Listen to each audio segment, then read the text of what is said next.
Assalamualaikum warahmatullahi wabarakatuh. Ketemu lagi dengan saya Selvi Oktaviana, Dunia Education. Ya, teman-teman, untuk video kali ini saya akan membahas tentang kenapa sih teman-teman harus daftar PPG Prajabatan. Ya, sebelum saya lanjut, alangkah baiknya teman-teman subscribe. Silahkan subscribe, like, atau komen pada video ini jika ada pertanyaan ya, biar menambah semangat saya dalam berbagi pengalaman. Oke, lanjut. Mungkin teman-teman di sini yang melihat video ini adalah teman-teman yang masih ragu apa sih keuntungannya mendaftar PPG Prajabatan ini. Nah, sebelumnya mungkin teman-teman harus tahu apa sih PPG Prajabatan itu. Nah, di sini kita bisa lihat PPG Prajabatan adalah program pendidikan profesi untuk mencetak generasi baru guru-guru Indonesia yang memiliki panggilan hati menjadi guru profesional, komitmen menjadi teladan, cinta terhadap profesi, dan pembelajar sepanjang hayat. Nah, teman-teman, di sini PPG Prajabatan itu diperuntukkan bagi lulusan sarjana atau sarjana terapan maupun diploma 4 baik dari jurusan pendidikan maupun non kependidikan bagi calon guru untuk mendapat sertifikat pendidik. Nah, di sini udah jelas ya teman-teman ya.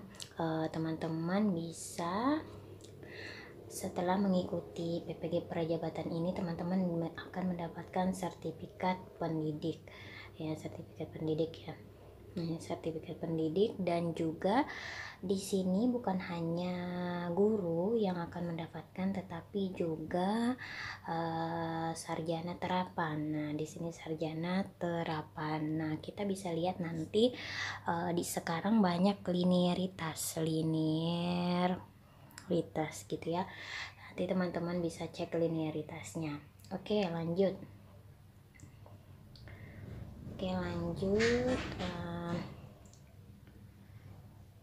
Nah, mengapa melalui PPG? Mungkin teman-teman bertanya gitu, kenapa sih harus melalui PPG?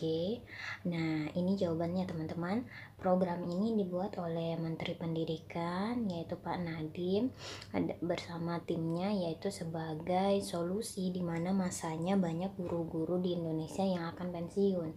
Nah, teman-teman tentu pernah mendapatkan informasi bahwa 2 tahun belakangan ini atau 3 tahun ke depan guru-guru kita banyak yang akan pensiun, yaitu masa purna tugasnya udah habis. Nah, kemudian selain itu juga langkah ini menjadi wadah untuk penyiapan SDM guru dengan kemampuan yang berkompeten dan siap menghadapi tantangan pendidikan abad 21.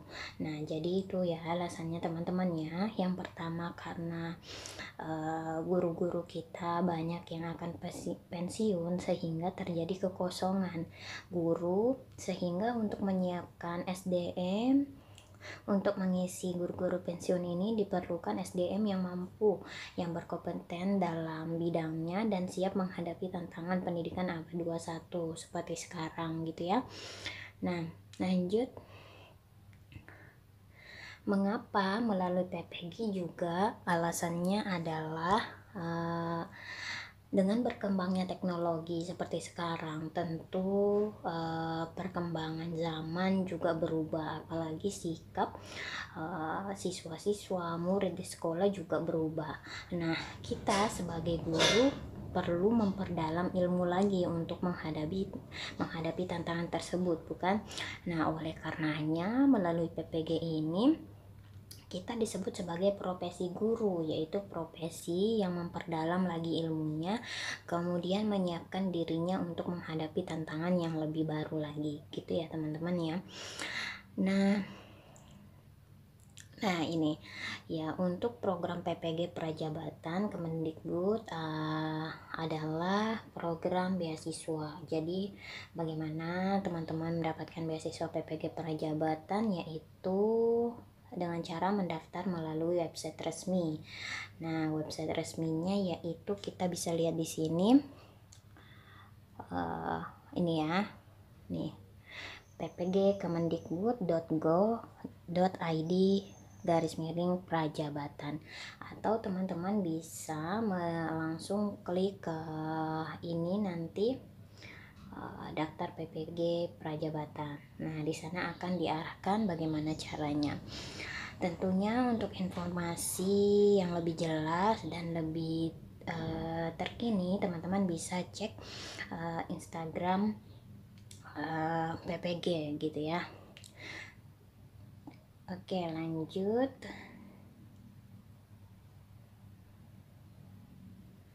Nah, di sini adalah proses mendapatkan beasiswa PPG Prajabatan.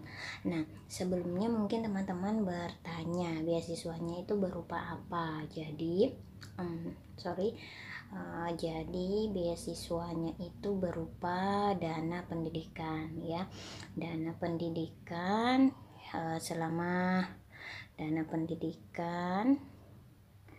selama 2 semester ya. Satu semesternya itu sekitar 8,5 juta gitu ya, 8,5 juta. Jadi teman-teman akan dibiayai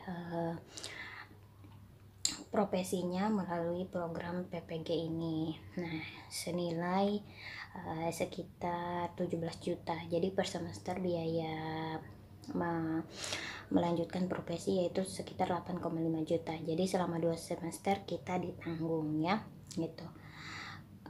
Lanjut. Nah, ini tadi adalah proses mendapatkan beasiswa PPG Prajabatan. Yang pertama, kita tentunya melewati penyeleksian beasiswa, yaitu yang pertama seleksi administrasi, yang mana kita dihadapkan seleksi berkas dan juga esai gitu ya. Nah, ada esai yang harus kita isi secara langsung online. Nah, ini udah saya buat video pada sebelumnya, nanti teman-teman bisa cek sendiri ya di kumpulan video saya di YouTube. Nah, kemudian ada tes substantif. Nah, tes substantif ini kita laksanakan yaitu mengerjakan soal pedagogi dan konten sesuai bidang masing-masing selama 2 jam 30 menit. Nah, contoh saya kemarin bidangnya adalah bidang bahasa Inggris, maka konten saya yaitu bahasa Inggris, dan tentu berbeda setiap orang tergantung linearitas yang dia ambil nantinya. Kemudian tes wawancara. Nah, setelah dinyatakan lulus tes substantif, kita akan melaksanakan tes wawancara, yaitu menjawab pertanyaan atau klarifikasi terkait esai yang dikerjakan saat administrasi. Nah, jadi teman-teman akan ditanya di klarifikasi apakah memang teman-teman pertanyaan yang pada di esai itu teman-teman lakukan atau teman-teman menjawab sendiri. Jadi itu akan dipertanyakan kembali, sehingga salah satu tips yang saya sampaikan itu ketika yaitu teman-teman bisa menyimpan hasil esainya yang teman-teman jawab untuk nanti persiapan kalau lulus wawancara gitu ya. Nah, selanjutnya itu setelah dinyatakan tes wawancara lulus, maka nanti akan ada informasi selanjutnya, yang step selanjutnya yaitu kita melaksanakan perkuliahan. Perkuliahan tentunya dilaksanakan 2 semester, yaitu sekitar 1 tahun lebih. Saya menghitungnya seperti itu. Nah, adapun beban mata kuliah intinya yaitu 32 SKS, mata kuliah selektif 4 SKS, dan mata kuliah elektif 2 SKS. Jadi sekitar 38 SKS gitu ya yang teman-teman harus dinyatakan lulus. Nah, setelah semua mata kuliah semester 1, semester 2 lulus, teman-teman akan menghadapi yang namanya UKPPG. UKPPG yaitu uji kinerja program profesi guru. Nah, uji kinerjanya yaitu yang dinilai perangkat pembelajaran atau modul ajar, video pembelajaran dengan ketentuan tertentu, laporan studi kasus, wawancara UKPBG dengan 2 asesor, kemudian ada juga tes PCK. Tes PCK ini yaitu tes pedagogi content knowledge, yang mana nanti akan berkaitan dengan pembelajaran di kelas. Adapun untuk yang bahasa Inggris, tes PCK-nya itu adalah menggunakan bahasa Inggris juga. Jadi kemarin kami itu infonya katanya PCK itu bahasa Indonesia yang bahasa Inggris, dan ternyata ketika ujian itu semua soalnya bahasa Inggris. Jadi teman-teman yang bahasa Inggris silakan mempersiapkan ya. Kemudian setelah itu, nah teman-teman, ini adalah yang terpenting mungkin semua orang menginginkannya, yaitu mendaftar P3K ini ya, mendaftar P3K. Jadi teman-teman setelah dinyatakan lulus oleh Dirjen GTK, nanti teman-teman akan diintegrasikan untuk mengikuti seleksi pendaftaran P3K dengan jadwal yang sudah diatur gitu ya. Nah, tentunya hal ini akan terintegrasi dengan NIK, yang mana kita belum punya surat kelulusan pada waktu itu, dan juga belum mendapatkan sertifikasi dan tidak memiliki pengalaman mengajar baik di swasta atau masuk di Dapodik gitu ya. Sehingga yang dilakukan Dirjen ketika yaitu mengintegrasikan dengan NIK kita untuk dapat terdaftar di seleksi P3K ya gitu ya. Ini baik sekali ya Dirjen GTK-nya ya. Oke, lanjut. Nah, ini tadi ya teman-teman akan melewati tes substantif. Nah, semua jadwal akan dijadwalkan di SIM PKB teman-teman. Seperti ini, pada waktu itu saya melaksanakan 26 Juli 2022. Ini waktunya, teman-teman bisa lihat. Nah, setelah dinyatakan tes substantif, teman-teman akan wawancara, nanti akan muncul di SIM PKB-nya masing-masing. Kemudian akan dijadwalkan setelah dinyatakan lulus tes substantif. Jadi ini adalah contohnya, kita bisa nanti ada link Google Meet, nanti Google Meet di sini, sehingga nanti kita langsung terhubung ke link tersebut ya. Kemudian nah, ini mungkin secara kesimpulan bagaimana teman-teman mengikuti alur seleksi beasiswa PPG Prajabatan ini. Di sini kita bisa lihat ada registrasi dulu, kemudian mengupload data diri, esai, bidang studi, kemudian memilih lokasi seleksi. Nah, setelah itu kita melakukan pembayaran biaya pendaftaran. Mungkin kalau dulu saya itu ingatnya sekitar 200k gitu ya. Nah, enggak tahu kalau sekarang. Nah, setelah itu kita akan masuk seleksi tahap 1, yaitu administrasi. Yang kedua itu adalah substantif. Nih, tes substantif. Yang ketiga itu kita akan wawancara.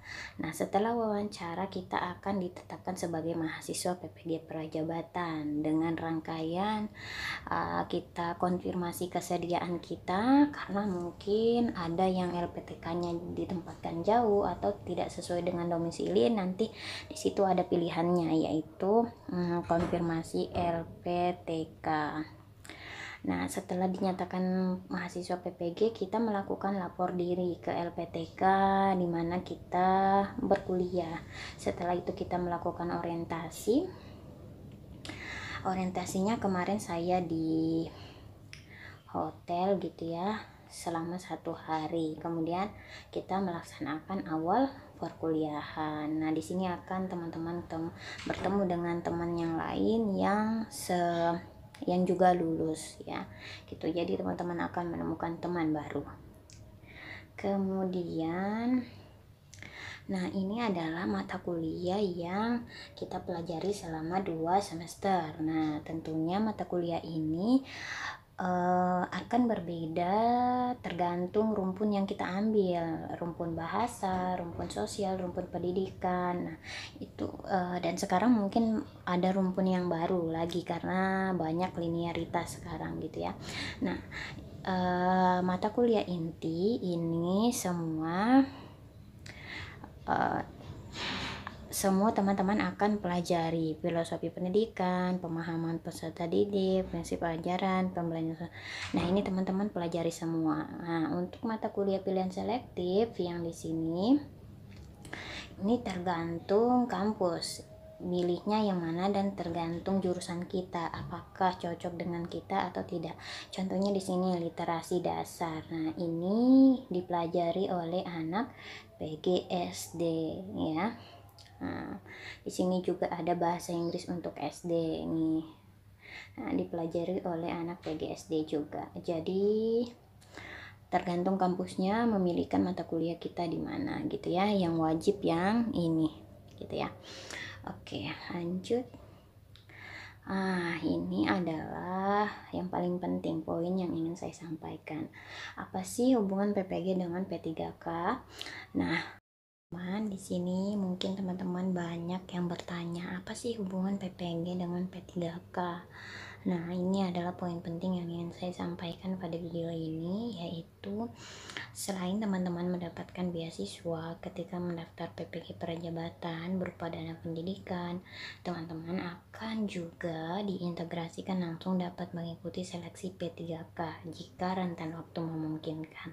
Jadi maksudnya adalah ketika teman-teman dinyatakan lulus PPG itu bersamaan dengan waktu penyeleksi P3K, maka teman-teman akan diintegrasikan melalui NIK nanti ya.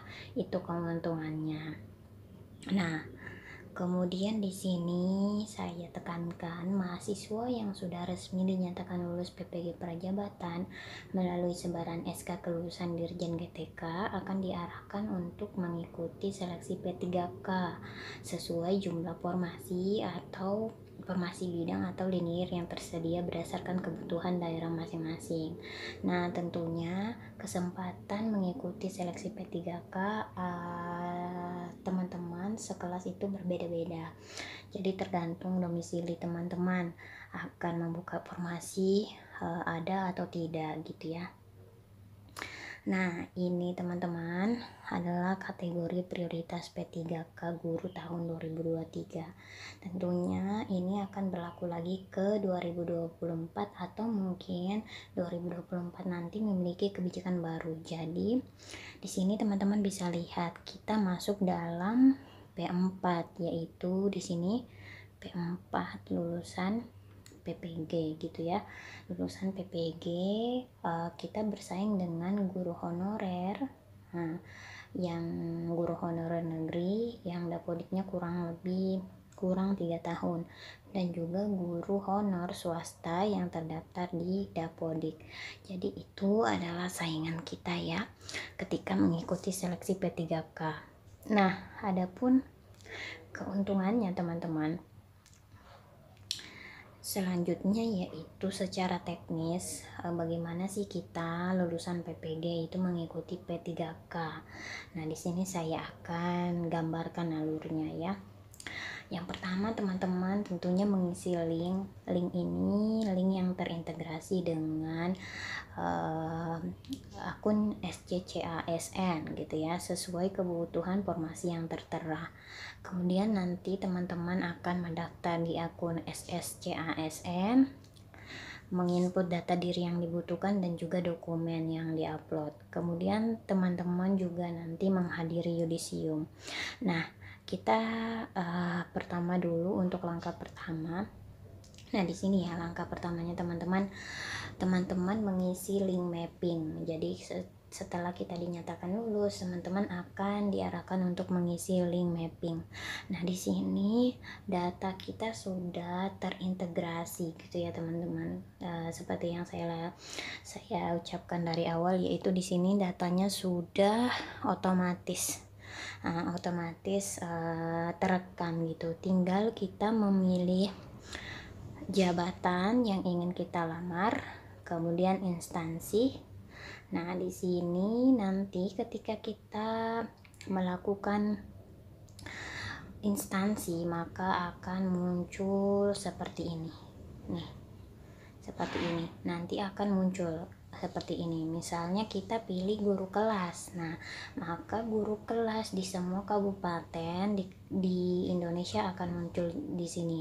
Nah, ini ada Kabupaten Sanggau, Kapuas Hulu, Bengkayang, dan juga kita mendapatkan informasi berapa formasi yang tersedia untuk kita yang P4. Dan juga berapa yang sudah memilih. Nah, di sini teman-teman bisa lihat ya. Di sini contohnya Kabupaten Sanggau, yaitu formasinya 13, ada 8 pemilih. Nah, jadi ketika kita memilih di sini simpan pilihan nih, kita di sini akan bertambah kuotanya itu menjadi 9 pemilih. Nah, waktu itu di kota saya tidak ada, di kota Bontang tidak ada guru kelas dan juga guru bahasa Inggris. Oh iya teman-teman, ini adalah guru kelas, ini adalah linear saya sebagai guru bahasa Inggris, karena guru bahasa Inggris sudah tidak tersedia dimanapun ya, sehingga saya mengambil guru kelas. Nah, nih teman-teman bisa lihat di sini, formasi yang tersedia adalah formasi yang tersisa setelah P1, P2, P3 sudah memilih formasi. Nih poinnya ya teman-teman ya. Kemudian yang kedua, sehingga setiap lulusan PPG memiliki kesempatan yang berbeda-beda tergantung kebutuhan dari domisilinya. Ini poin yang kedua. Jadi setiap wilayah beda-beda dan kesempatan teman-teman untuk mengikuti P3K tentu berbeda dengan teman yang ada di kelas ya. Kemudian yang ketiga, nih teman-teman bisa lihat, sekarang berlaku sistem linearitas jurusan untuk formasi yang dipilih. Contoh kayak saya misalnya bahasa Inggris, maka formasinya itu adalah guru kelas linearnya. Nih, maka saya pilih waktu itu guru kelas, sehingga teman-teman di sini teman-teman bisa menganalisis sendiri apakah teman-teman setelah mengikuti lulusan PPG, mengikuti PPG ini dapat mengikuti dapat mengambil kesempatan untuk lulus P3K, atau mungkin teman-teman tidak mau mengikuti alur linear yang ada, sehingga mungkin teman-teman mengambil kesempatan yang lainnya. Mungkin teman-teman tidak mengikuti seleksi P3K, tetapi teman-teman hanya memiliki cerdik gitu ya. Nah teman-teman, ini ya gambarannya, semoga teman-teman paham. Setelah mengisi link, kita akan diarahkan untuk kita akan diarahkan untuk mengupload semua dokumen yang dibutuhkan di akun SSC-ASN sesuai peraturan instansi atau formasi yang dipilih. Nah, contohnya tadi teman-teman, saya sudah memilih guru kelas gitu ya, guru kelas. Nah, sehingga bentuk uploadan saya ini terkait formasi guru kelas ini. Nah, adapun yang hal yang perlu kita perhatikan yaitu kita mengikuti timeline seleksi P3K. Otomatis waktu teman-teman untuk bekerja akan lebih mundur lagi ya, kerja lebih lama gitu ya. Nah, karena kita harus mengikuti timeline dari seleksi P3K. Kemudian nanti kita mengikuti tes administrasi, kemudian tes substansi P3K yang dilakukan di domisili terdekat atau lokasi tes yang tersedia. Kemudian yang terakhir menunggu pengumuman hasil kelulusan dari formasi yang kita pilih. Nah, ini ya teman-teman ya. Kemudian setelah itu, alhamdulillah teman-teman, pada tahun ini saya diberikan kesempatan oleh Allah untuk lulus P3K dengan yang mana saya mengambil linier yang disarankan, yaitu guru SD atau guru kelas gitu ya. Nah, ini adalah linier saya. Kemudian saya mengambil di bukan formasi, bukan daerah saya, tetapi mengambil kabupaten lain yang peluangnya lebih besar, gitu ya, peluangnya besar.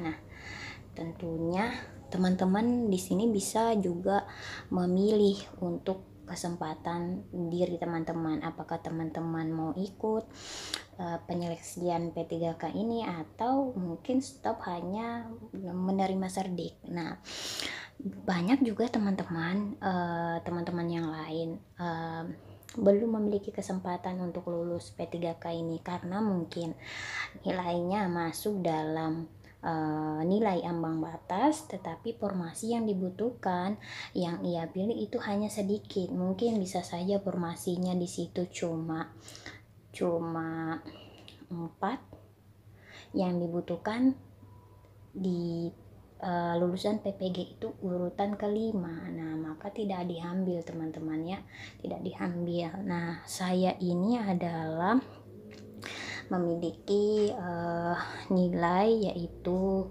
tentunya kita yang afirmasi mendapat afirmasi 450 di teknis. Sini teman-teman bisa lihat nilai asli saya itu 265, terus hasilnya jadi 450. Jadi afirmasinya 100%. Berapapun nilai kita pada tes nanti akan dibulatkan menjadi 450.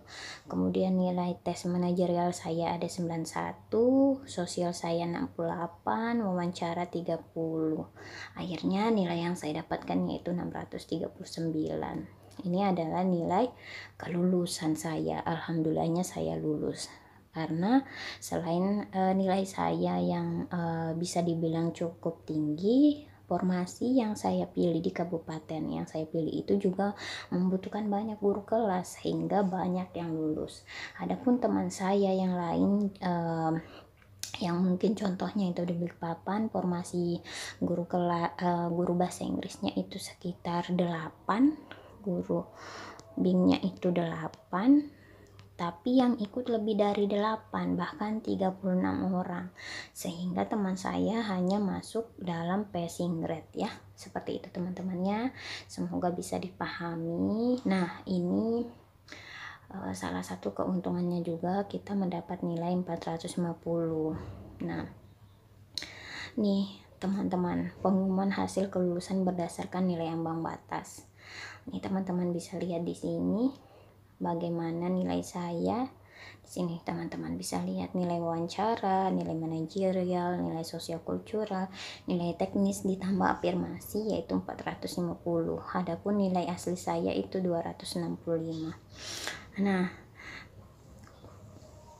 maka di sini saya mau bilang pengumuman hasil kelulusan berdasarkan nilai ambang batas atau passing grade yang ditentukan. Meskipun kita masuk nilai ambang batas juga disesuaikan lagi dengan jumlah formasi yang dibutuhkan. Yang seperti saya jelaskan sebelumnya ya teman-teman. Semakin banyak formasi yang dibutuhkan di suatu daerah tersebut, semakin besar peluangnya lulus P3K.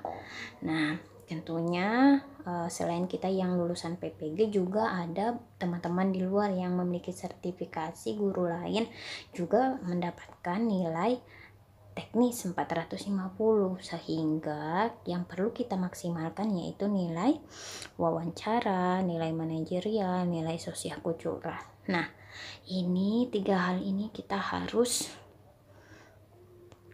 kuat ya mengerjakan tes. Kita harus belajar sebelumnya gitu ya teman-teman.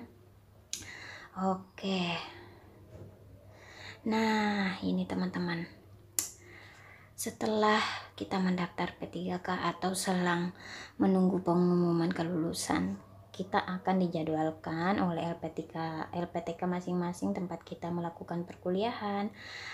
Kita akan melaksanakan yudisium. Nah, tentunya ketika teman-teman melihat foto ini adalah suatu pencapaian yang selama ini 1 tahun kita dapatkan itu muka-mukanya semua bahagia ya. Alhamdulillah dalam yudisium itu kita akan melaksanakan serah terima serdik, yaitu sertifikat pendidik. Nah, teman-teman bisa lihat sendiri semua di sini teman sekelas saya itu mendapatkan sertifikat pendidik ya. Alhamdulillah setelah berjuang selama 1 tahun. Saya doakan semoga teman-teman yang ingin mendaftar PPG Prajabatan diberi kemudahan, lolos sehingga masuk perkuliahan dan mendapatkan sertifikat pendidik. Nah, mungkin itu saja teman-teman ya, berbagi pengalaman dari saya terkait bagaimana mengikuti perkuliahan PPG dan juga alhamdulillah lulus P3K. Nah, tentu teman-teman memiliki kesempatan dan pertimbangan masing-masing di dalam dirinya, apakah teman-teman ikut PPG atau mengikuti kesempatan yang lain. Ya, itulah manfaat yang saya rasakan ketika mengikuti PPG Prajabatan. Banyak sekali manfaatnya, salah satunya yaitu ilmu saya sangat terupgrade. Adapun saya lulus P3K itu adalah bonus ya teman-teman ya, bonus yang mana itu sekaligus rezeki yang karena bertepatan dengan penyeleksian seleksi P3K tahun 2023. Nah, saya doakan teman-teman di sini semoga teman-teman semua bisa mengikuti jejak saya dan juga mungkin ada yang ingin mendaftar PPG tapi hanya ingin mendapatkan sertifikat pendidik, tidak ingin mendaftarkan P3K karena tidak sesuai dengan linearnya atau tidak ingin masuk dalam linear yang ditentukan. Tidak apa-apa teman, setidaknya ketika kita memiliki sertifikat pendidik kita memiliki nilai yang lebih unggul atau bisa dikatakan guru yang lebih berkompeten daripada tidak memiliki sertifikat pendidik. Tapi tidak memungkinkan juga guru yang tidak memiliki sertifikat pendidik juga tidak berkompeten ya. Jadi ini hanyalah penambahan ilmu ya. Baik, itu saja teman-teman. Terima kasih sudah menyimak sampai akhir. Jangan lupa subscribe, like, dan komen jika ada pertanyaan. Terima kasih. Assalamualaikum warahmatullahi wabarakatuh.